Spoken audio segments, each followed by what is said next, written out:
Rise and do the pledge to the flag. I pledge allegiance to the flag of the United States of America and to the republic for which it stands, one nation, under God, indivisible, with liberty and justice for all.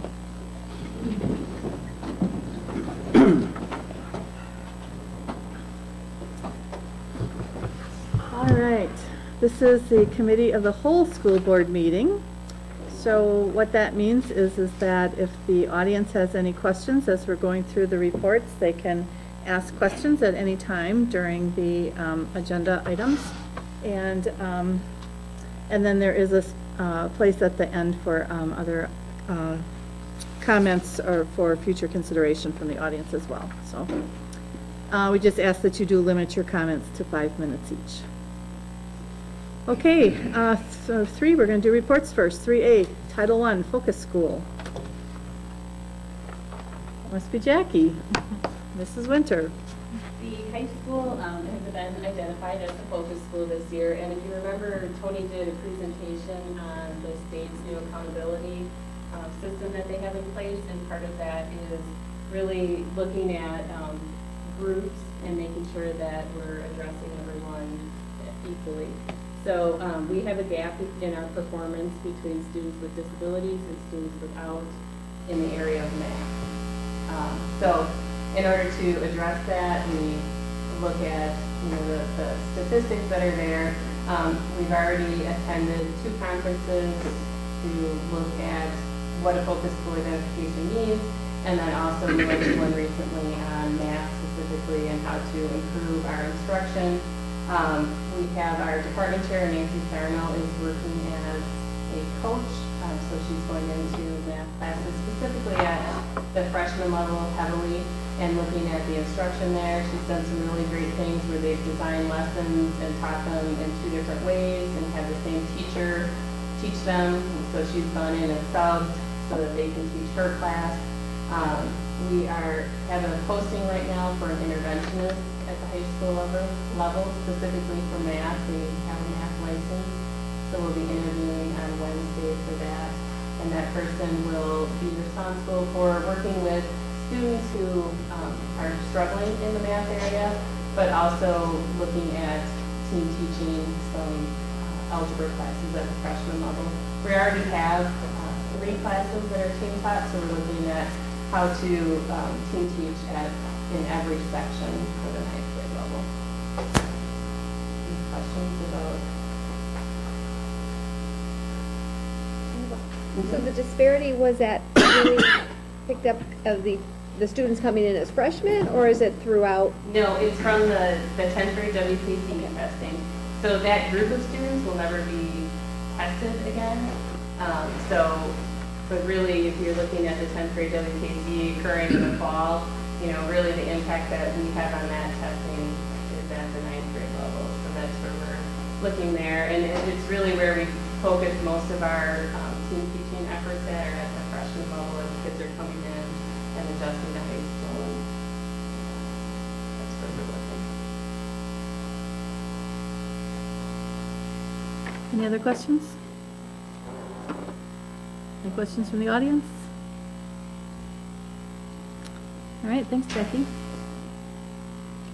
And 3B, new course proposals for the 2013-14 academic year. Ms. Wojciechowski.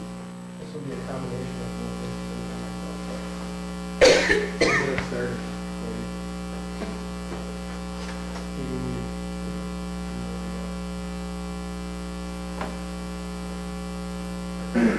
What I'll talk about first is when you're receiving your board packets about PI, Partners in Education. So I just wanted to kind of clarify that. And this is a brief PowerPoint that the University of Wisconsin-Whitewater had provided us, and it kind of gives a little brief explanation of what the whole program is about. So when you hear PI, it's Partners in Education. By partners, it's high school and college, in this case, the University of Wisconsin-Whitewater, who is actually the partnering university through the UW system. So it's not something that is just for the University of Wisconsin-Whitewater. It's transcribed credit for the entire UW system. So, oh, there we go. Good enough, you think? That thing was falling down or something. John and I were just right here. So the idea is that the University of Wisconsin Whitewater said, how do we partner with high schools in order to provide the opportunity for students to earn college credit while they're still in high school? And the idea is there are dual enrollment. You've heard of dual enrollment or transcribed credits. That means that students, while they're in high school, go to the university and take the university course and earn the credits. That puts a student in a tough spot. They have to transport themselves. It's during the school day. They miss other school opportunities, and it's not exactly a comfortable situation for many high school students to go to a college setting and be around people who aren't their peers and all those difficult challenges. So UW-Whitewater said, well, we've got talented teachers in high schools who have at least master's degrees or better. If we can partner with those teachers and have it actually taught at the high school, the students don't need to leave. The rigor is still there because it's partnered with the University of Wisconsin Whitewater and Whitewater teachers. Why wouldn't we offer that opportunity at the school? So they came out with the PI program, and that's exactly what the idea is. That in fact, juniors or seniors who meet any of these requirements, they don't need to meet all of them, class rank in the top 25%. I calculated that between juniors and seniors, that's 110 students that are eligible for that. A GPA of at least 3.25 on a 4.0 scale, we're looking at nearly 200 students between the juniors and seniors who qualify for this. So this opportunity is open to many. ACT score of 24 or in class ranking in the top 50%. We don't really have that data currently because some of our juniors haven't taken ACT. Some of our seniors haven't scored better. So we're not talking about something that is limited to just an elite few. It's actually open to a majority of our students at the junior and senior level.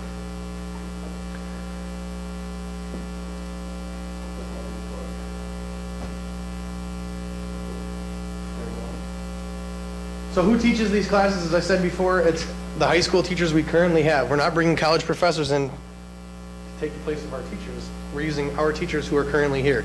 Here's the exciting part for our teachers. They partner with university personnel. They develop the course syllabus with university personnel. University personnel, teachers at Whitewater who teach these courses at Whitewater come to the high school and observe the high school teacher teaching the course and provide feedback. Our high school teachers go to University of Wisconsin-Whitewater to watch their teachers teach the class and get feedback, give them feedback. So it's a partnership between the teachers, not just necessarily an opportunity for students. The university also offers for our teachers who teach it on site free staff development through University of Wisconsin-Whitewater, and they offer up to 6 graduate credits to that teacher for absolutely no cost in their content area. So if I'm an econ teacher and I'm teaching a PI course in economics, I get staff development through UW-Whitewater. I get partnered with an econ teacher at University of Wisconsin-Whitewater, and I can take up to 6 graduate credits at UW-Whitewater at no cost. So it's a pretty exciting opportunity. Question, how PI courses are different than AP classes? Well, there's 2 major differences. Number 1, if you earn a C or better in the PI class, you get a transcripted credit, 3 credits. University of Wisconsin credits. It's the actual transcript is a University of Wisconsin Whitewater transcript. It doesn't say you're a high school kid, here's some college credit. It says you were enrolled at the university and you earned 3 credits, which means you can take it to UW-Milwaukee, you can take it to Madison, and anywhere within the UW system it's accepted. It's a 4-year university, 3-credit accredited transcript. The difference is AP doesn't guarantee you college credits. Number 1, you got to pass the test with a 3 or better. And number 2, it's still the university's discretion as to whether they're going to grant you any credit for it. So there's a difference in the way that those are out there. In talking with the representative from UW-Whitewater, they are okay with AP classes being PI classes. So if at some point we can get AP to look like the college level course, we can actually offer it as AP/PI course combo. So you can take it as an AP course, and you can also earn college credit. It's kind of not necessarily necessary, but we could do that. So our main goal in proposing this was looking at our current course sequence that we offer. How can we look at and provide the most opportunity for our students? As far as the cost is concerned, and this is, well, you can kind of see it. It's a little blurry. So it was in your handout. They of course will make the cost really small, right? Make it nice and tiny for you so that you don't see it. But if you look, you can see for those of us who who went to Marquette, we paid $1,755 for a 3-credit course. If you go to UW Milwaukee, you're paying $1,323.82. If you go to Madison, you're paying $1,211.13. If you go to Whitewater, you get a bargain at $900. If you take it as a high school student, right now, you pay $373.13. $373.13 is what you pay next year, or actually this year. $1,213, $93.65, all those numbers went up, those are last year's. So $400 versus the UW Whitewater rate, I think she said was $932 something. So, you know, a savings of about $600 per 3-credit course while you're still earning it while you're in high school. So the advantage here is that if you take enough of these PI courses, you could actually walk into a university as a second semester freshman or a sophomore as far as your status. Which, for those of you who understand how class sign-ups go, the higher class you are, the more priority you get. So when you're a senior, you get to register for your classes first. Once classes fill up, sorry, Charlie, you can stay here for another year. So, you know, the idea is that the more credits you come to university with, the better off you'll be for picking your classes. And just, you know, on the bottom, if parents or families do have a 529 or NS plan in the state of Wisconsin, this money can be used toward that. Just to be clear. For people who have 4 daughters like me, that'll never happen. Full scholarships, that's the only way it's going to happen. Obviously the advantages are pretty short and sweet. You're earning college credit at a fraction of the cost while you're still in high school. You're getting an experience in post-secondary education and college rigor while you're still within a safe environment. You're not calling home and freaking out to mom and dad, I miss you, I can't take this anymore. You're right here in a nice supportive environment. You can do it over the dinner table every night, and your laundry gets done whenever you need it. And you don't have to drive home. So it's obviously a pretty positive experience for students.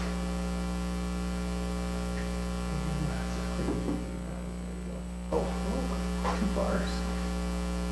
This is the best part.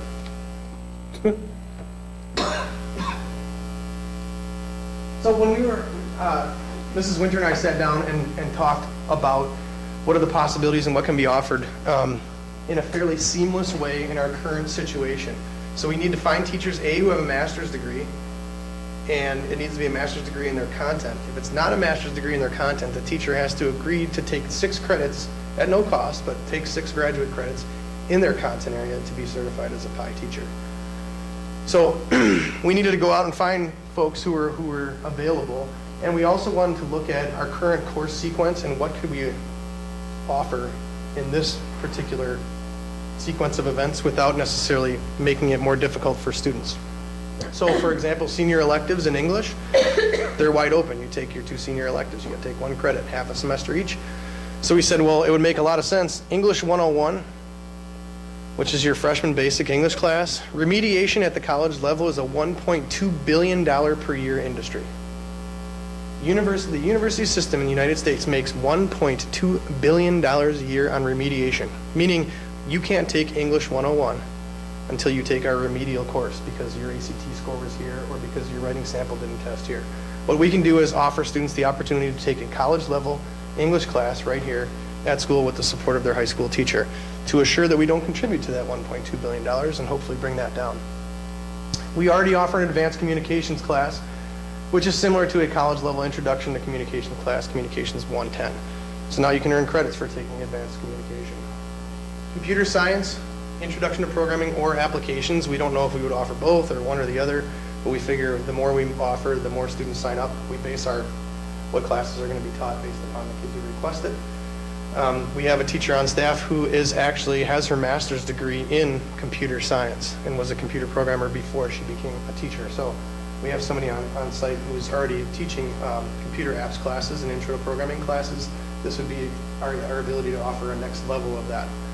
And the last piece, which is the most exciting piece, is Spanish 252. Spanish classes, foreign language classes, if you take the AP class, students tend not to take the AP exam. Because most universities say, we're not going to give you any credit if you take the AP exam and get a 3, 4, or 5. We're going to make you take a competency test with us. Then we'll place you in that level of Spanish. And if you pass that class with a C or better, then we'll give you credit. What Spanish 252 is basically AP Spanish or Spanish 5. students enroll in that, they earn 3 credits. If they get an A or a B in the class, and then they go to University of Wisconsin-Whitewater or into the UW system and take Spanish 3 at the college level and pass that with a C or better, students earn 12 retro credits. 12 retro credits at no cost. Well, other than the initial 393, whatever. So the idea in this particular case is that you have the potential to come in and literally complete half of your foreign language requirement as far as a liberal arts component by the time that you enter the doors of your second semester of being a college student. So it's a pretty exciting piece. So that's where we are. This is how it works. And the details as far as certification and how that whole thing works is in your packets, but I think what I gave you was pretty much the quick and down and dirty look at this whole piece, and we're very excited at the potential of being able to offer our students university credits right here within our own 4 walls. So When would be implemented? we can implement this by next year. What we're asking you to do is approve, obviously at the next meeting, right? Not this one. This one's just reporting. Approve these to be offered in our course offerings, so we can offer them as early as next year. Students can sign up. Our intent is to offer these classes no matter what. It's up to the student if they want to take it for credit or not. So the class is open to everyone. They can experience college rigor. They can choose whether or not they actually want to take it for credit. And while there are all kinds of positives, are there any negatives that you know of? I think I don't know if there's a negative. I mean, the only thing that we have floating out there is the $393. Is that, obviously for a student to earn that credit, Dr. Holtz had some great ideas about possibly putting out some incentives if we can at some point, maybe partnering with our booster club or the foundation and saying, for example, if you earn an A in the class, the district will, or the foundation or whatever will reimburse you half the cost. If you earn a B, they'll reimburse you 25% or something to give kids incentives to sign up for the college credits. But other than that, That money goes to Whitewater? what's that? That money goes to Whitewater? The $393? Yes. Yep. Yeah. Yes, it does. And the idea is that the reason they can offer it at a reduced cost is that we're paying the teacher. So, but they are providing the partnership, the training, and the staff development, and then the 6 credits. What about the materials for the classes, though? Yeah, materials. I mean, materials would be something that we would need to include in our cost as far as textbooks and those types of things. But a couple of things that we talked with her about is a lot of the teachers don't necessarily require texts anymore. They have a set kind of either packet or binder or collection of resources that they require, and with so much stuff online, you're able to go out and either seek that and then compile it on your website and go for kids to have reference. So she said there are ways around it. Otherwise, if not, we purchase textbooks all the time. We build it into our budget, and when we're looking at what is our biggest bang for our buck as far as getting our kids experience, if we need to buy 30 books to offer a section of a class that can earn them college credit, I think it's very much in alignment with what our mission is, and would make it would be educationally sound. You had pricing in here, I saw, Or for books. for some, yes. Those are the recommended texts. They could be required, they could not be, and that's one thing that we talked to Jody about, who is the representative from PI and works over at UW Whitewater. She actually teaches the advanced communication class, or the intro community. So if we offer this course, we would be working directly with her. She said they don't have a text. She just has a collection of resources she would just literally hand to us and say, here you go, and use this for your basis. And if a student chooses to take a PI course but not for college credit, then I'm assuming that for them, it's just an advanced class then? Yep. That they would still have to meet the qualifications to take the class for PI, even if they were taking it for college credit? You mean the 25%? No, not necessarily. And that's what, even the course description piece on there, we put that on there. If it says if a student wishes to take this for credit, they need to meet the PI requirements, and there's an application that they fill out and they send their name in and all those things. So anybody can sign up, and we've taken that perspective as far as with our students. It's their choice. We're not closing any doors. You want to challenge yourself and come on in here, that's great. We're going to talk to you a little bit about your responsibilities and that this is a rigorous course. But it's your decision. You're a young adult, you're a senior or you're a junior, and this is what you want to go with. That's fine. We're not going to discourage you, but understand this is a rigorous college level course. So, you know, those requirements are put on there by UW-Whitewater. You know, as far as earning the credit, as far as we're concerned, if a student is willing to put in the effort and understands the rigor and has, you know, demonstrated their ability previously to be able to handle this kind of work, we're not going to stop them from walking in that door. TJ, you had a question? I do. Look, I got one question that might lead into two. This is directly tied to the UW system. Correct. What about any of our students that go to a private institution outside UW? This would not be, would this help them? Yeah. Have you discussed this with the people as to this would be like a college transcript that they could use? Is that what it? What it would be is it's a UW-Whitewater transcript, so it's up to the individual private university depending on what they do. And it's pretty much their call as to whether they take it. Most universities will take it if it's a core requirement, and that's why we're using these. These are generic enough that they're pretty much the core of anywhere you go. I can just, myself, for example, when I went to Marquette, I came in with 21 college credits as a freshman from taking AP classes and a couple college level pieces, and I actually had 32 on the books, so they didn't take whatever that is. It wasn't math. So, you know, it was, and the reason being was because my major at that time was a science-based one, so they said, we're not going to take the math or science, but we'll take your English and communications and some of your electives. So a lot of times what they'll say is if it's in your major and it's something that is above a base level requirement, which only Spanish would be, they won't necessarily give you credit for that unless you take the next level course pass with a B or better, then they'll give you retro. So there's all kinds of little rules that come into play when you get into private universities, depending on where it is. And, you know, they got to make their money too, but most of the time they will honor college credits as far as transfer. Bernie? So the courses you have listed, both bold and non-bold, are what we currently offer, or is the bolded ones the ones that we're gonna add? The bolded ones are the ones that we're going to add, and those course descriptions are in your board packet as far as what they are. The not bolded ones are all of the approved courses already at UW-Whitewater that can be offered in the catalog.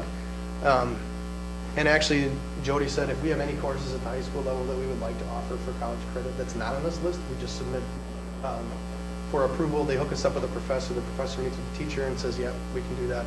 So we have the potential of offering as much as we possibly can. The tough part is, you know, finding people with a master's degree in the content area who, you know, are able to meet the requirements to teach that.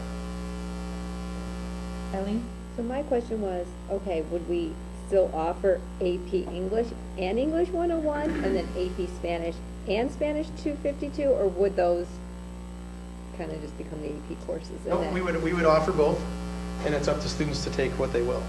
And if we can offer both and we have enough enough students to support two sections, we do that. If we don't have enough numbers, then we have conferences with students and say, where would you rather be? We can't offer both of these. Here are the advantages and disadvantages of each one. So. John? Yeah, hi, John Jones, 6433 South 122nd Street, Franklin. How you doing? All right, how are you? Good. A question on a financial piece is, would these students be eligible at all for any of the financial aid that you can normally apply for as a college student, or maybe the grants that college students are eligible to apply for? I don't know where that kicks in or not. From what I know about FAFSA as a current student, they require a certain percentage of your enrollment of time. So it would actually, in all honesty, if a student takes enough of these, they probably could apply for that. But it's a percentage of part-time enrollment that they look at offering. So you'd have to fill out the form prior to the application piece, and then go through UW-Whitewater's disbursement that way. So that would be a question that they would have to work out with, specifically with a counselor at UW-Whitewater who would be able to look at their financial situation and determine how many credits would they need to take in order to qualify for that, and would it be worth it at the reduced rate and all that type of situation. So, I'm sorry, just real quick, don't you, for financial aid, don't you need a high school diploma to be able to go to college? You know what I mean? For the FAFSA stuff? I don't remember. I don't know. I think you do. But it's a good question, John, but I think you have to have a high school diploma already to be eligible for college financial aid. And again, I don't know specifics on that. If it's, do you need the diploma? Do you need to have had completed enough credits to qualify for a diploma? Because some of our students, they're Right. amazing. They can complete most of their credits by the time they're juniors. So, if you're wily enough to work the system, you may very well be able to say, hey, I'm eligible for graduation under state of Wisconsin requirements. I'm eligible to graduate through the Whitnall School District. Maybe you can find a way around that. I'm not really sure, but that's why. So it's So a many smarter question, people than us. so it's a question for the finance folks, or counselors at UW. They would know exactly what they can and can't offer through the university. Yeah. I'd be interested to know what our students think of this. Clayton, it's too late for you. It's too late, but I actually do like this a lot from a person that would definitely take, say Spanish 252 or an English 101. I definitely would like to get my college credits and keep going with school. I'm just saying, like, as a junior, like, I already have a lot of my credits done, like, I need for most classes, so I have a lot of free classes, so if I'm able to take, like, what I need for college senior year, when I already have free classes, that'd actually be really helpful. Mm-hmm. Be a lot easier than taking it in college. It'd be cheaper and definitely, good. And you can lease books, you don't have to buy them anymore. That's right. Just so that the teachers treat them as college students and not as high school students, because it's a whole different thing when they get to college and the professor gives the syllabus and they don't get reminded on all the things like high school teachers do, so. Tony, as far as grading, I might see a parent, my son or daughter doesn't get the B, and I paid this money, how were you graded? Who's setting those boundaries, or as far as how, what's considered A, B? I'm just seeing that might be a Yep. situation. You need a C or better to earn the credit, so you don't have to get your B. A B would be if we were going to do any scholarship stuff. The B also is for Spanish 2, only for Spanish 252 in order to get placed in Spanish 3 and then earn the 12 credits. So, but that's a great question. The idea is that it's a partnership. So the university person and the high school teacher would sit down with the materials, look at the rubrics and everything that's in place, and then say, these are the expectations, this is where we are. So it's a joint deal. But ultimately, the grade for the actual class is transcribed by the high school classroom teacher. So our teacher would be the one who would be the main contact, would be doing the grading, and would be, awarding that final transcript mark. So it's the same risk that if your child was taking it in college and they don't get the passing grade, you paid for something, but they're not getting the credit because they didn't pass. But the plus But here at is you least get the English it's cheaper. credit, so they get to graduate, and you only lose $400 rather than Right. $1,200 or $1,800. You go to Marquette. Sweet. And there's something to be said about that learning curve. Yeah. And I mean, obviously, let's face it, it is college level course and material, but it's going to be a much more supportive environment than what a student will get at college. Because it's a familiar environment with their colleagues with whom they're already familiar, the teacher who's right here. Still daily. So far, it's still daily rather than 3 times a week. So it's kind of almost like it's practice. But it's practice with possible reward. And you really already had that option for English and Spanish through the AP program and taking and passing the AP test. I mean, the students currently have that option now. Kind of, because again, the AP test, there is no guarantee you get college credit, even in the UW system. You have to get a certain, Not even if you get not even a certain mark. You can score, depending on what the university's discretion is, you may not get credit. For example, I can speak from experience back when I used to be smart. I had earned credit in AP Physics when I took the exam. Marquette said, we're not accepting it. Because at the time I was a biochem major, and they said, it's your sciences, we're not getting you any credit for it. So, it's out there. Now, with these classes, it is, no matter what, it's university credits, period. So the university, a private institution may say, we're not going to use those to apply, but they can't take them away. For the rest of your life, it's your UW transcript that you get to hold on to. So Very One good. less hoop, I guess is the. Thank you. Yes. Now Mrs. Winter has even more exciting stuff. Second half? Are there any questions about any of the other courses that we're proposing? We had the physical education restructuring, which basically has the freshman as a requirement, and then after that, it's elective, so they're taking things, and there are different levels. Some of them you have to pass the first level in order to take the second course of it. The English restructuring is very similar to what we did with science in terms of using the ACT in order to place kids in those classes. And we had 2 AP classes, the economics and the world history, and then 2 electives, humanities for the artists and music production industry.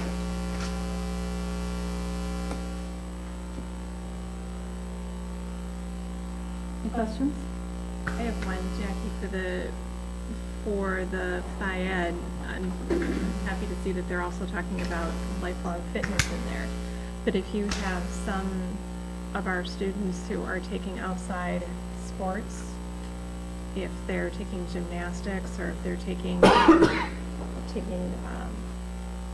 a conference area tournament level for baseball or softball, would those be able to be taken in lieu of, not at the freshman level, but if they chose not to do the elective in their sophomore level, would they still get credit for an outside sport? We currently do not have that in our structure. We've looked at other schools that do have that. I got that when I was in high school, just for playing a varsity sport. I'm not sure that it was a great benefit, but freed up a little bit of your schedule, for something like that, but that's not part of this proposal. Could it be, or under state? We'll walk each other Right, right can it be? If you, the board would so wish, we could probably look up and draft a proposal for you. Because it does free up a study, a period, say to even take another class or a study at junior, senior level.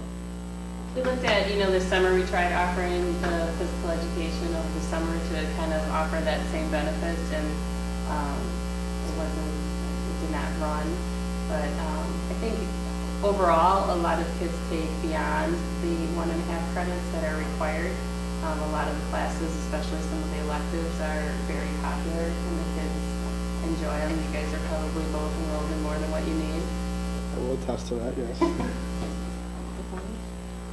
One of the big ideas with the physical education restructuring was that we got a lot of feedback from students who were not necessarily in competitive sports, who were saying that they felt uncomfortable in situations where they were dependent upon by students who were, and there were team approaches and those types of things, and that they tended to favor classes like our current yoga class that was very focused. So the idea was, after a generic freshman class, you could take the classes that would be of best benefit to you. And there is a very big difference between participating in a sport and learning how to engage in an activity for lifetime fitness. The object of physical education is not to run around every day, but the idea is to learn healthy habits holistically, and that means engaging in physical activity as well as diet plans and weightlifting plans and strength and fitness. And that's why we looked at these particular course offerings. And it's also, I wanted to point out to you, we're proposing an officiating class, which in my former life we offered. And out of that class, we look at certifying students to go work for Parks and Rec so they can get jobs as fully certified umpires and referees for all those. So again, trying to get our kids employed while they're here and save those college dimes too.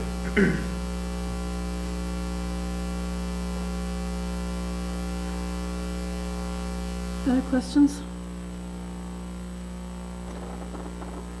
The only thought I had too with the new music class and the,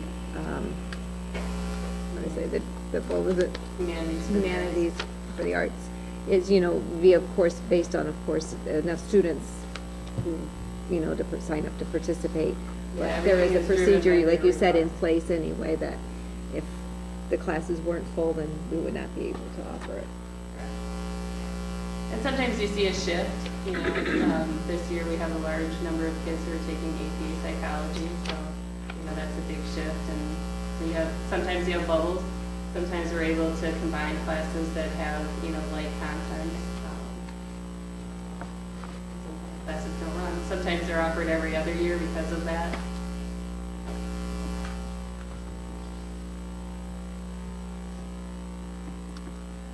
Anything else? All right, thanks, Jackie. Thanks, Tony. All right, let's move on to 3C, third Friday count. Here we go. It's that time of year again when we have to take the third Friday in September count of membership. We count membership again on the second Friday in January. Those two numbers are averaged together by the DPI and used to calculate our 2013-14 equalization aid. As I reported, we are down from 2,360 students last year at this time to 2,332, a drop of 28. I did have a misstatement in my background. I said that we had elementary numbers increasing. I apologize. They are actually down. Our total elementary from pre-K through grade 5 was down 10 from last year. Middle school was down 3, and high school was down 15. As I said, the impact of those numbers won't be shown until next year. I guess the good part of that will be offset a little bit in that our summer school FTE count went up 3 from what it was the previous year. So again, the impact of that won't show up until this time next year when they're calculating our equalization aid. We'd hope that the numbers would be going up, but 1% isn't a terrible drop, I guess. Any questions? Questions?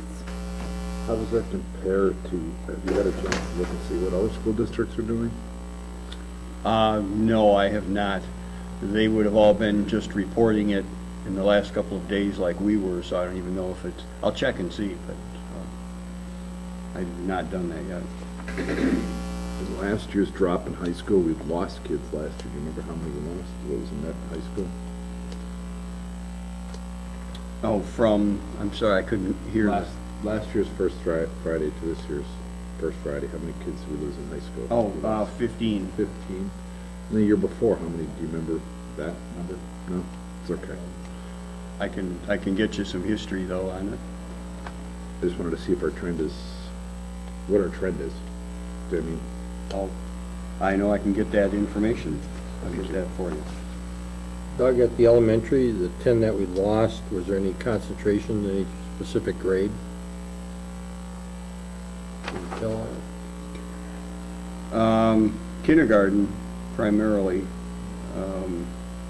We dropped from, let's see. Well, actually, last year's kindergarten was 259. This year, I got to add a couple numbers here. 12, 14, 242. So we've got considerably fewer kindergarten students this year than we had last year. How about our K-4 program? How many did we have last year in K-4? We had 107 and now we have 98. So we're dropping there too. And the K-5 was 152 to 144. And we reduced a kindergarten section at Hills Corners Elementary this year. I think last year we had 5, and this year we did 4. Yeah, because we shifted the Because we zoning, knew- And then, but Edgerton added the one. had to add 1. Yeah.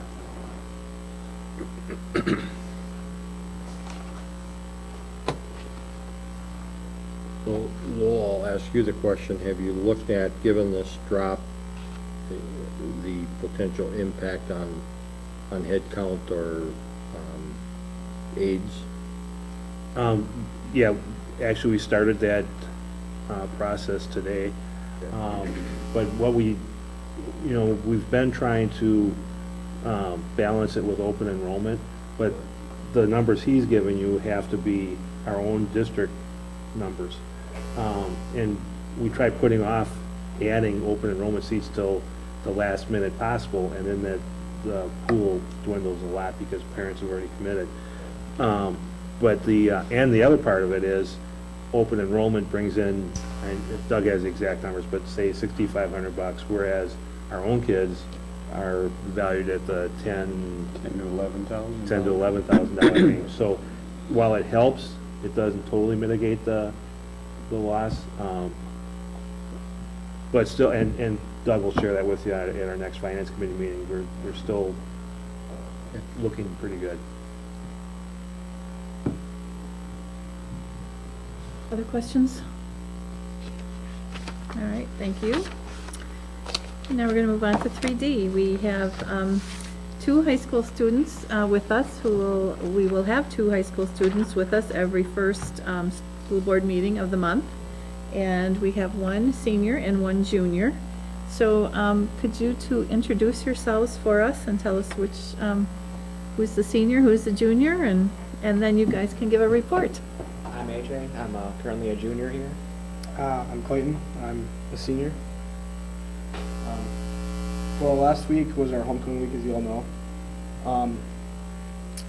So we Student Senate is what the organization we're part of through school. Plans the homecoming week, days of dress, the parade, the pep rallies, the dance. And we coordinate that with our administration, with our teachers, advisors, community, so on and so forth. All in all, it went fairly smoothly. We were very, today I got lots of compliments of how smoothly and how coordinated it was, so that was always a nice thing to do. I don't know what else to say. Oh, we introduced the powder puff game. That actually left Whitnall a couple years back, and talking through a couple seniors and a couple juniors and Mr. Ellerson, our athletics director, we actually brought it back through school, and now it was held on Falcon Field this year. So it was a lot of fun. Everyone I've talked to said it was a blast. I know I had a blast up in the booth doing the clock and stuff. So it was nice to see that brought back and making it a more safe environment for the kids to participate in school activities and school functions. Who won the game? Seniors did, of course. No, not it's powder puff, but I meant the homecoming game. The actual football game we did, it was like 22-20. And against? Cudahy. Okay. And what did you say about, would that win? What did you, this is my apparently- son, by the way, if anybody doesn't know. What did you tell me about? We thought we were conference champs. What actually happened is we were in a three-way tie with Brown Deer, us, and what was the other school? You know, there's one other school, but so we won the game, but the other school actually won their game too. So what needs to happen this week is we need to win. Brown Deer needs to lose, and the other school, either Brown Deer or the other school, needs to lose for us to become conference champs for football. That'd be 12 years or something like that since we were conference champs. So it's kind of exciting. How was the attendance at the game? I don't know the numbers, but it was awesome, I guess. There's a lot of people. We filled the bleachers. It was cold. It was cold, yeah. It was cold, but it was full. It was a lot of fun. And then what Right about down to the last second. It did. Right down the last 3 seconds, actually. Yes. what about the dance? How was the dance attended? That was very high. I don't remember from years past, but I know we were in. 573 kids. How many? 573. Yeah, we were close to 600 kids out of a 900 some kids school. So 800. Sorry. So it was very, very pleasing to see all of that come together and celebrate homecoming. You know? I snuck into the pep rally Wednesday night, and how fun is that, to see all the different colors and to see the classes competing against The each class other. spirit day. So that was, yeah, that was kind of neat. What we want to do is we actually want to try to get, yeah, thank you.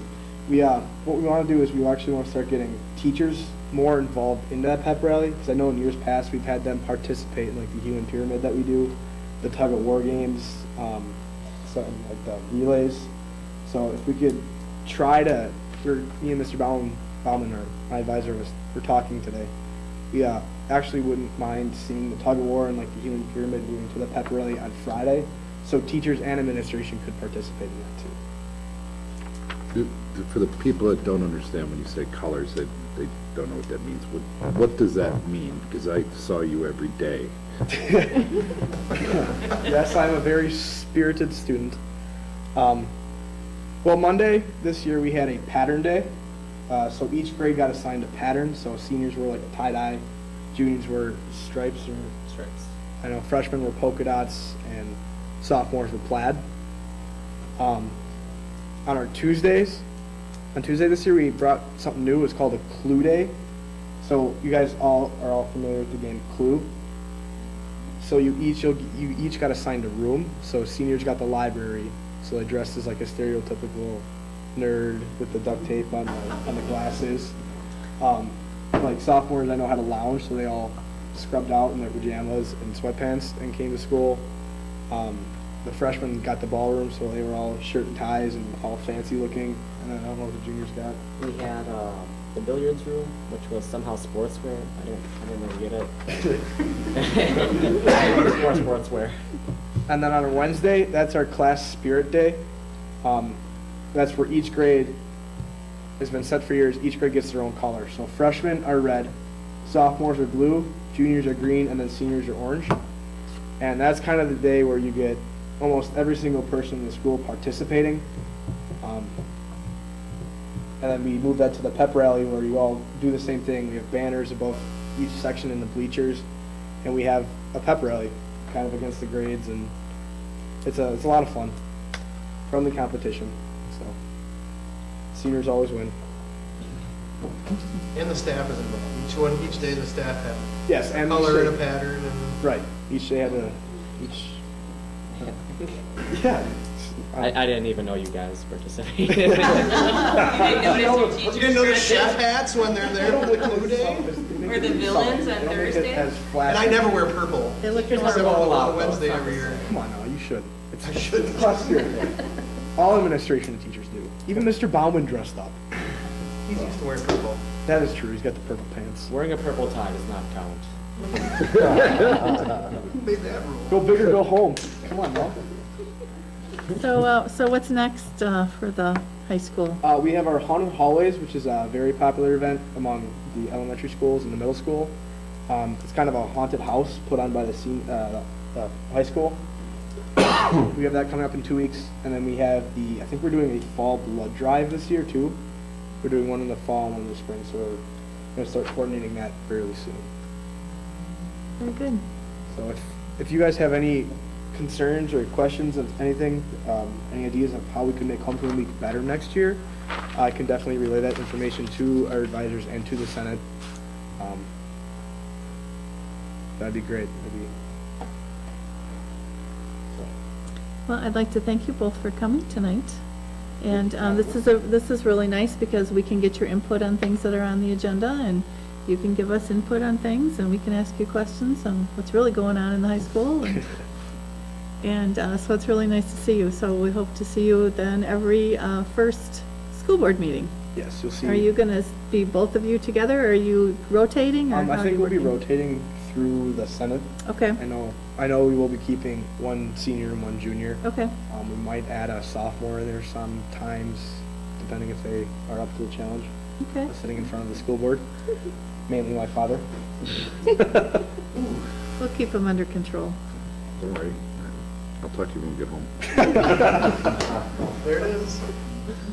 All right, thank you, guys. Thanks. Okay, let's move on to number 4, old business. 4A, discuss and take possible action on, this should say district goals, not board goals. So, Lowell? Well, basically, we had the workshop, and we concluded, if you remember, Bernie wrote down a structure on the board, and I transcribed that and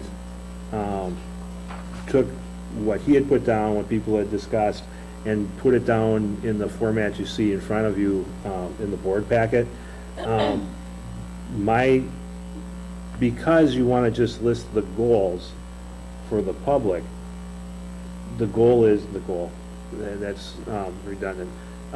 Hopefully, as I said in the cover page, you approve the goals. Once you approve those goals, we will then put the process objectives and the measurements, the quantitative measurements, down specifically for each goal, which will then expand it into more pages. And the board will then, the hard part is approving the goal. The measurements, that'll be easy to come up with, because you can play with that up or down, or whatever we suggest. If you want a higher percentage or lower percentage, that's easy. So once the board says, yes, these are our main areas of focus for the district, that the board does set the district goals, then we'll, at our very next admin team meeting, which is actually Thursday, so if people are comfortable with these, and it is old business, you can take action if you want, we will start as of Thursday putting stuff together and getting into the next board packet as far as the measurement goes. Okay. Any discussion on this? Yeah, I think it's a good stake in the ground. We have to start somewhere. I think the conversation we need to have is, as a board, is do we want district goals to be SMART goals? So should they be more measurable? Or do we take those district goals and roll them down to the administrative team, and certainly at the Lowell's level, and say, okay, Lowell, now we're going to increase academic rigor and college career readiness, and then we got to get real specific about what those measurements are. Exactly. A good example would be, and I think we all do this, many of us do, say, after the first of the year, after you've gained all that weight during the holiday season, you come up with a goal that says, I'm going to join a health club. That's a goal. But to get specific, you say, I'm going to join a health club within the next 2 weeks, and I'm going to attend that health club 3 days a week, and I intend on losing X amount of pounds by this date. And I think so, we have to take these district goals now and get more specific in that way. So I'm fine with these at a district level, but as we roll it down to your level, we need to get more specific. Oh, I agree. And I like your example, because I joined the health club part. It's the second and the third level I'm working on.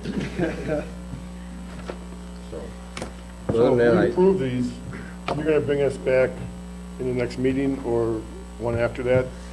We should, within 2 weeks, be able to come up with something, Quinn, yeah. Because if you remember, on these, the academic rigor one, we originally sent you those really expanded goals based off the strategic plan, and we had listed percentages for map testing from, Quinn had something from the middle school, a percentage. I think Jackie had something on ACT participation scores.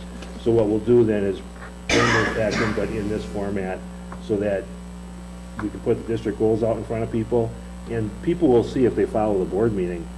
We will do the regular reports on the district goals, and we'll use those things to say, this is where we want the measurement to be, this is where we are in achieving that.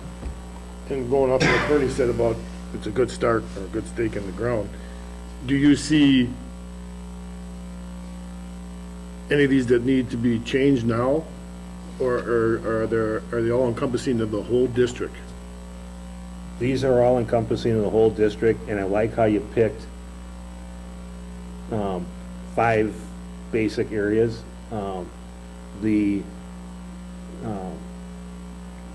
I think they're almost verbatim, at least 1, 2, 3, and maybe 4, as to at least the first line as to what was up on the board when you guys were working together. In the 5th one, we added There was some discussion on school climate, and it's a nice thing to at least start the measurement. That might be the hardest one to quantify, to set the baseline, because that's what you're doing, you're establishing where you are, and then you go from there.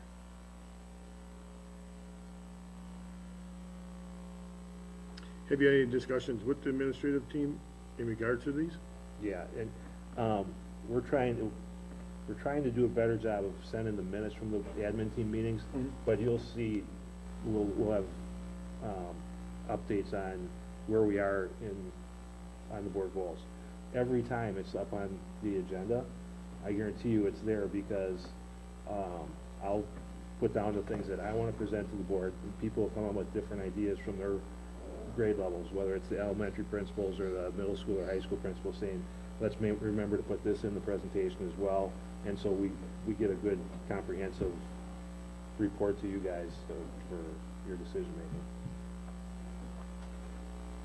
There wasn't, a meeting, and all the administration team was there when we went through the goals earlier in September.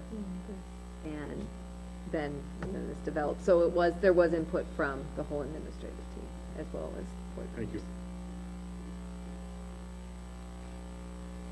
You know, the one, goal number 4, I think you could simplify it by just saying technology advancement, support, and improvement. And as opposed to, you know, just providing mobile tablet technology. That would actually be, you know, one of the ways you measure that. Technology enhancement support, Technology advancement, support, and improvement. advancement support and improvement. Yeah. I think we want to focus a little bit on the tablets too, because That becomes Yeah. that becomes one of the item A, or B, or C, or D. Part of the process objective stuff, okay. Because you may find some other technology items that you want to include in that, besides just providing tablets. So, am I gathering this right? It's in our best interest to approve the goals, like goal 1, 2, 3, 4, 5, tonight, so we can get the process rolling, and then we can always modify once we get the feedback of the measurable tools, how we're going to turn them into SMART goals. Yeah, yes, we will turn it into SMART goals that you're used to. Are you, because Bernie, this is your area of total expertise, so are you comfortable with setting these up as goal 1, 2, 3, 4, and 5, with you change to 4 that you just made, putting a motion forward? Yes. You want to do that? You want me to do that? Any more discussion? John? I just wonder, with the intent of something like this in 2 meetings a month, if maybe the idea is you put this stuff not just out there in front of you guys, but obviously there's a reason the public is here, and if maybe over the next couple of weeks you would get input as to what the folks think of these goals for the district. But if you make a motion and move on these goals now, that's kind of beyond getting input from the public. So I'm just not sure why they would be presented tonight and then voted on tonight. I don't understand that. Let me ask you, John, are you familiar with the 5 goals that we've just mentioned? Have you seen those? I haven't seen them in this detail, but I've run across the stuff before. I mean, the 5 are, I have them right there on the, yeah. You got the 5. I saw them more clearly tonight, but I'm still not, so is it going to be, is number 4 going to be rewritten then, or has it been rewritten then to the way you just said, for example? My motion would Okay. include to amend that to And how long, more generic. and how long have these goals been stipulated as these 5 goals? We've had And discussions open to the- for the last 60 days. Okay, and with the public? Or open to the public? Open to Okay. the public, sure. All right. Yeah. But it's no different than what we've been talking about as a district for the last, actually, 5 years. Yeah, they follow the They strategic finally- plan. Right. Yeah, but now they're a bit more solidified, and so now you've got this solidified set of 5 goals, and I didn't know how solid they've been for how long, and if you think that there's been ample time with this degree of solidity, for example, to be Let me voted ask on? That's you, all I'm asking. You know, I know you don't represent the entire committee. No. Are there any of those 5 goals that we've set forth generically Yeah. that you Well- have issues with? Well, I think you, just off the cuff, I would say, because I didn't study them in detail yet, but off the cuff, I would say, when you mentioned goal number 4, for example, I completely agree that the way it's stated is actually would be an item underneath that. Made perfect sense to me. So just to pick out one that you picked out, so. I mean, But I hate to speak off the cuff of any of these others right now. Now, what is important is when we start rolling this down and we start saying, okay, you know, when we talk about academic rigor and achievement and career readiness, you know, what are the measurable results of that? And you you have to start asking questions like, specifically, who's involved? What do I want to accomplish? Identify a location, a time, how much, how many, how will I know when the goal is accomplished? Those are the things that we start to roll down at Lowell's level when we set superintendent goals, and then ultimately, I'm sure, he rolls it down to his administrative team and so on. Sure. So. Yeah, you gotta have ways of measuring, you gotta have ways of fine tuning what you're looking at, and then how you're gonna measure how you're making progress to the goals. My only point of standing up here is in saying, and just asking if you guys feel that there's been sufficient with this degree of definition to the goals, if you feel there's sufficient time for the public to have made any inputs prior to voting on this tonight, or is this something that has to be done tonight? That's all I'm asking. Thanks. Anything else on the goals?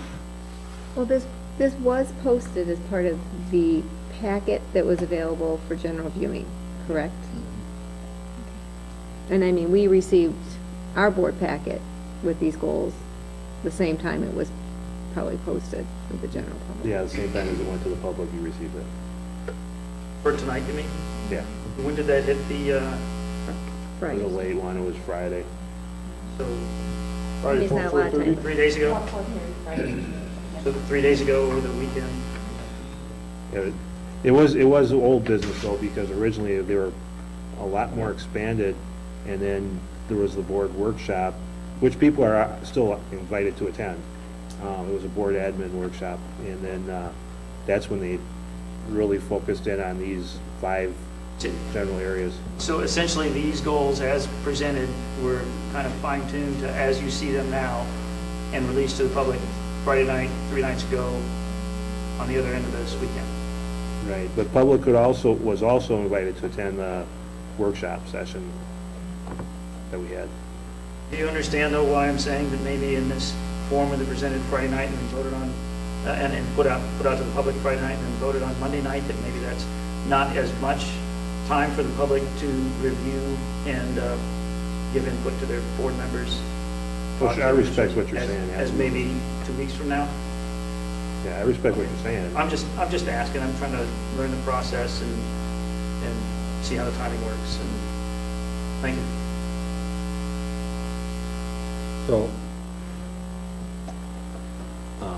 I'd like to make a motion to approve on a preliminary basis, subject to a 2-week comment period from the public, the 5 goals as stated, with the exception of goal 4, which would read technology advancement, support, and improvement.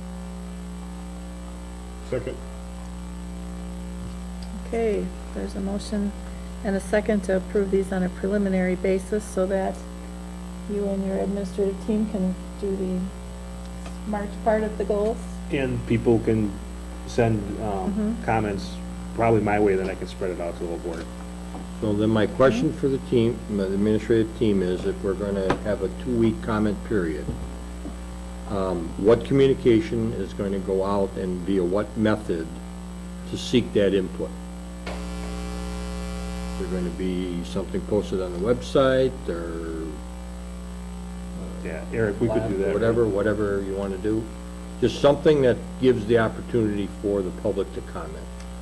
That comment period can, you I mean, if- And will they For my money- include I'd say putting the board front and center on the website are gonna be measured? would be a good idea.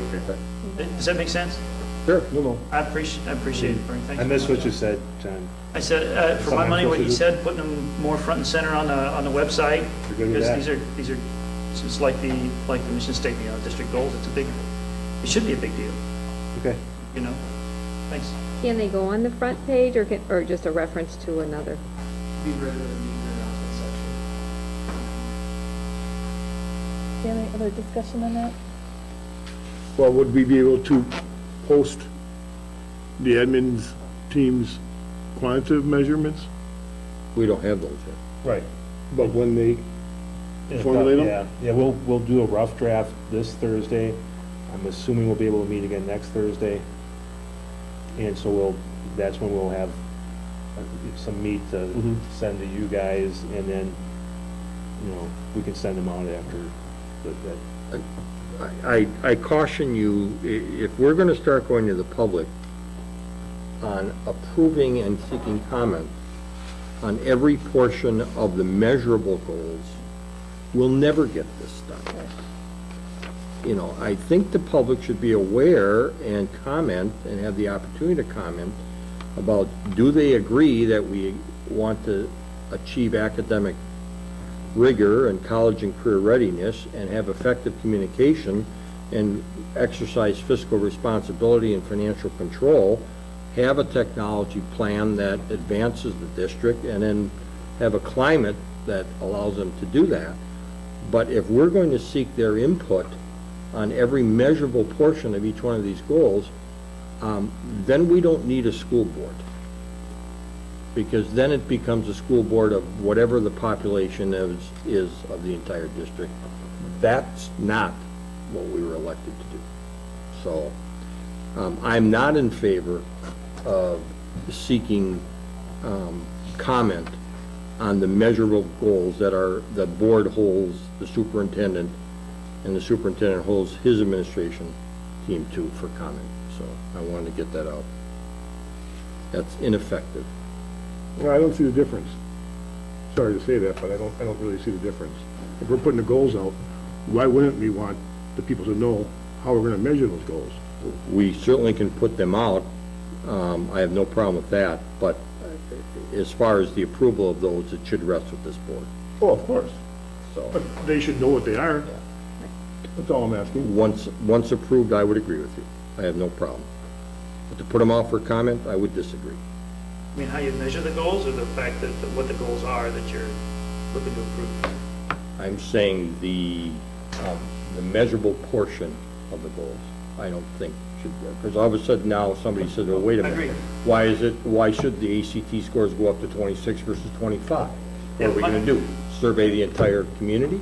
No, Let's my- not be ridiculous. My whole point is the establishment of these big goals, which, that, I think, putting that out there with reasonable lead time for folks to comment to you guys, that's why we have, for example, public meetings, is a reasonable thing that I'm asking for. Things don't move maybe faster than necessary for you guys to get some feedback, because if people aren't giving you feedback, then maybe they're not paying attention. Right. But I am. Yep. We can create the environment in which to allow people to give the feedback. If they choose not to, that's That's what I'm asking for. that's their decision. Okay, we have a motion and a second. So, all in favor, please say aye. Aye. Anyone opposed? All right. 4B, discuss and take possible action on appointment of school board clerk. As you know, we do no longer have a school board clerk, and so our policies do allow us to appoint a new school board clerk by vote. So if anyone would like to nominate someone to be school board clerk, that would be great. I'd like to nominate Eileen Delight as school board clerk. All right. Any other nominations? Yeah, I'll nominate Stephanie Richter.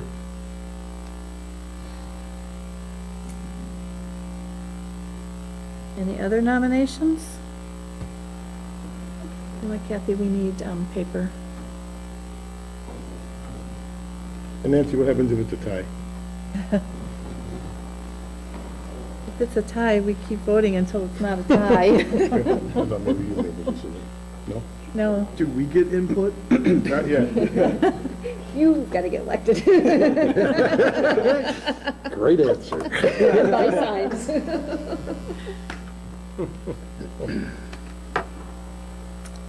So, and this appointment would be until April, of course, when we make the new officer election. So, I should ask, Eileen, are you willing to accept the nomination? Well, I would be, but I really would be fine with Stephanie too, so. Stephanie, are you willing to accept the nomination? Yes, I would, but, But you'd be okay if it was Eileen? yeah, so it's fine.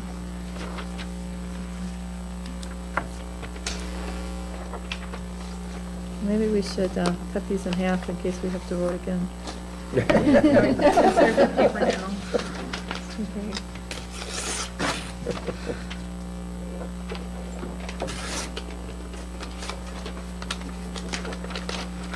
All right.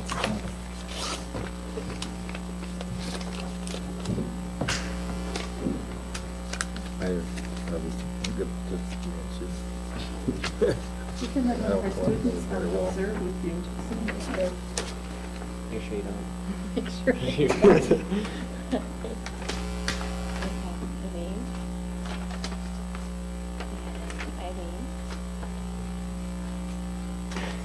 Drum roll, please. Stephanie. And Stephanie. It's 2 and 2.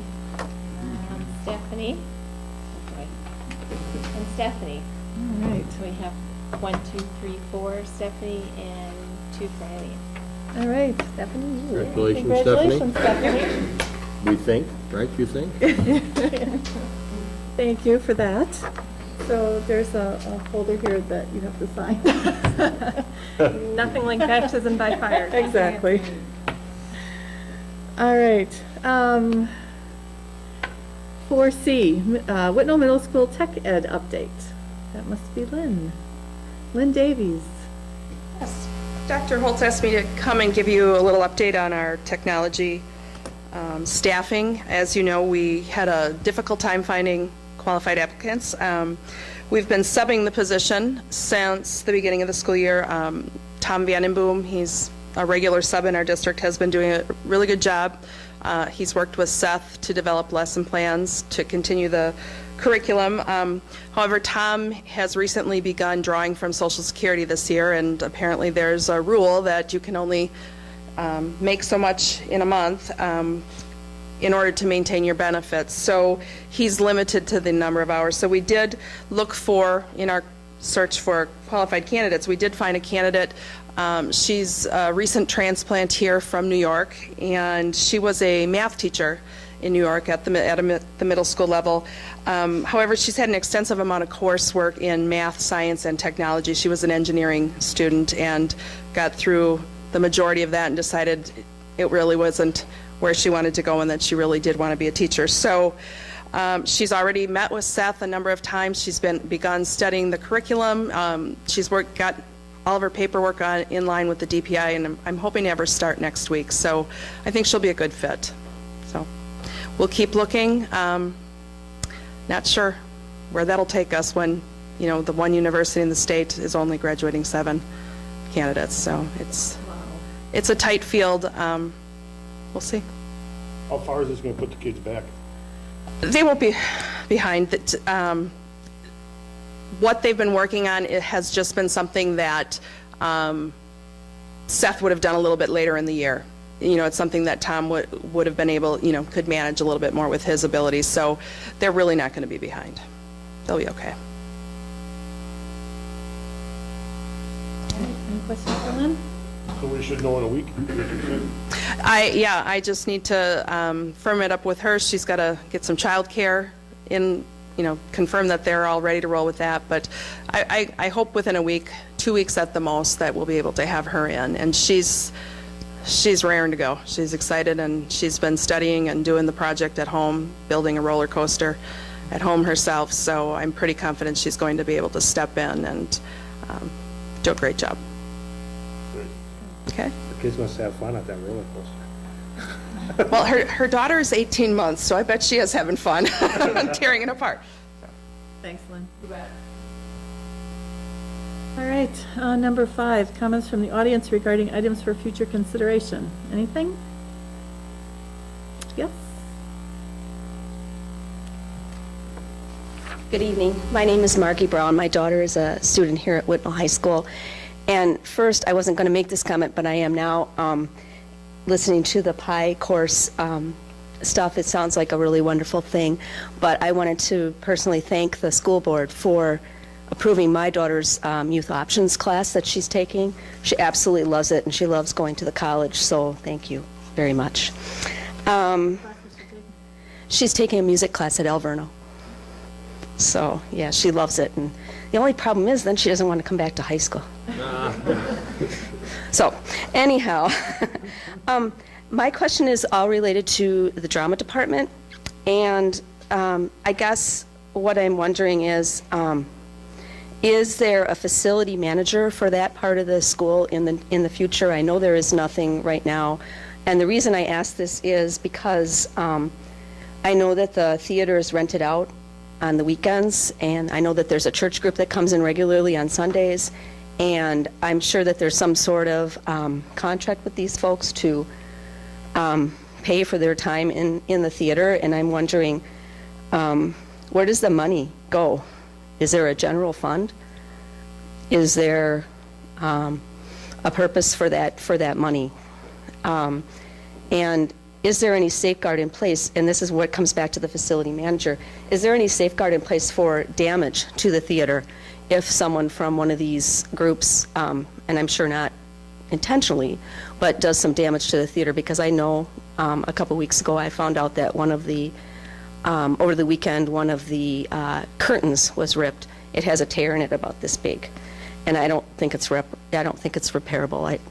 I'm not a seamstress, but I don't think I could patch it together. So I'm just wondering if there is an answer to that. And if there is damage, is that group responsible for paying for that damage, or does the drama department have to pay for that damage?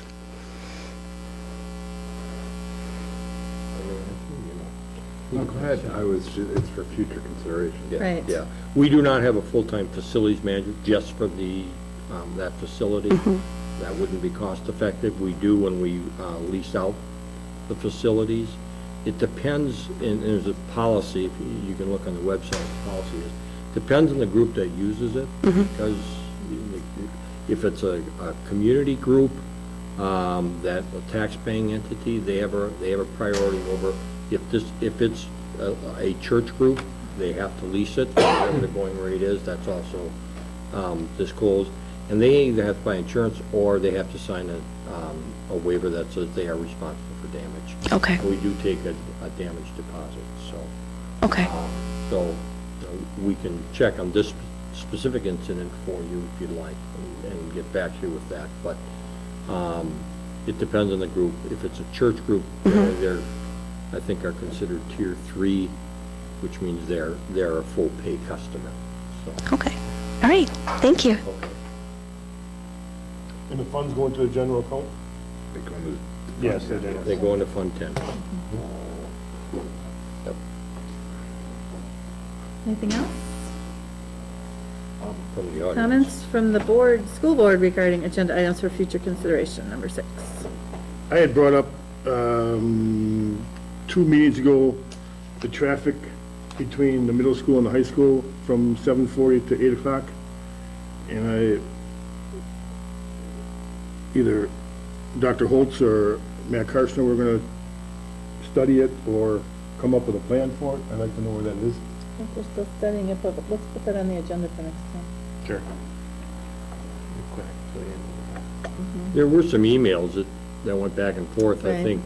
think when you authored one, if I'm not mistaken, that indicated, that first week there was confusion. It seems to have gotten better, but, if there still needs to be a focus, then.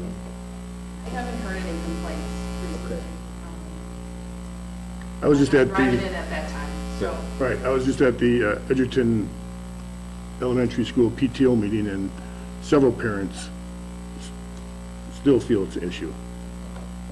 I know that a request for a traffic Study? study was given to the Greenfield Police Department, because their chief called me today. I'm sure that's the first place we gotta start, huh? Yep. So they're initiating that. The city doesn't have an actual traffic engineer, so the assistant chief generally handles that. And we've had good cooperation from the Greenfield Police Department. We've asked them to send an extra squad or two to help monitor and give their opinion, and so far, there haven't been any recommendations one way or the other. I had a suggestion from a parent in the last couple of days about the possibility of a crossing guard. Of course, getting 6th through 12th grade students to cross at a crossing guard might be a challenge, but we are looking into that as well. Great, thank you. I have something too for consideration. One of the things that I had kind of thought would be nice for our district to do, and I was approached by another parent, is to look into possibly doing like a first Lego league. It's first Lego at the elementary, and then I think it's first technology at the middle school, and then a robotics club at the high school level. There is a program in place called the First Lego League, and that maybe would be something our district would benefit from having. Okay. Any other items? All right, and then, Time out. We've not made a decision, or even had a discussion about what we're gonna do filling the, that's number 7. that's number 7. That's what I'm gonna announce. Well, then Do you have any let me, other yeah, agenda items? because actually, this kind of ties into it, all right? Okay, Yeah, about filling the position, for the balance of the term that Suzette had left. And then, but also, is, and this was brought up a year or so ago, is the advantages and disadvantages of a 7-member board versus a 5-member board. Had the opportunity to talk to one of the Franklin Oak Creek board members this past weekend. They, which is a lot bigger district, only have 5 board members, not 7. So I think, this whole conversation about filling both the position short-term and then as we move into next year and look at re-elections, what are the advantages, disadvantages, pros and cons of a 5-member versus 7-member board? And I'd like to see just some statistics around southeastern Wisconsin for school districts similar to our size, even somewhat larger maybe. How many board members do they have versus what we have? well, we can certainly put that on as a discussion item for a 5 Okay. versus 7-member Okay. board. Are we mandated to fill this position by law or by policy? We have a policy on filling board vacancies, and it doesn't really appear, as I'm reading the policy as it stands, that that we really have a choice to not, but a 6-member board is not a good, it's not a good number, because just as you said, what are we gonna do if we have ties all the time? And that's not a good thing. So, I think there is definitely, we could have a discussion on a 5 versus a 7-member Yeah, board. I was just, I'm all for replacing Susan's position, I just wanted to, yeah, folks to do that. So we do have a board policy, it's number 133, and the procedure is 133-R on filling the board vacancy. The term of the vacancy would only be until the April election. And what happens is the clerk, actually, along with Kathy, would publish that there's a board vacancy, and it would be published in our official newspaper, which is the Now, okay.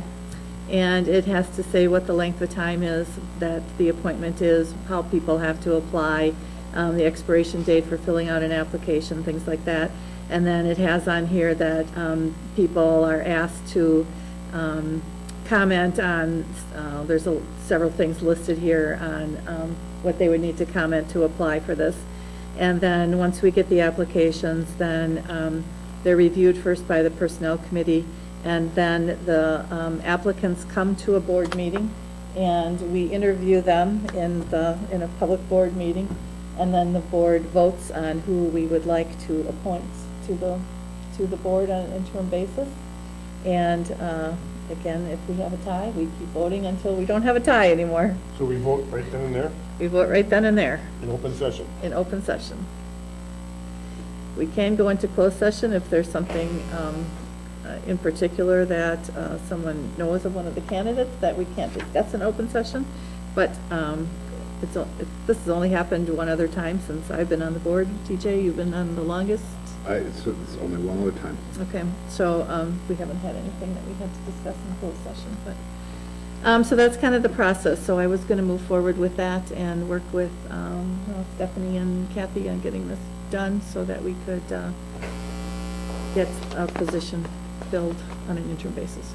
It wouldn't be posted on our website, just in the now? We can certainly post it on the website. It just says that we have to post it on our approved newspaper, so. That's also a discussion we should have eventually in the next month or two, is what is our official, because Greenfield Now and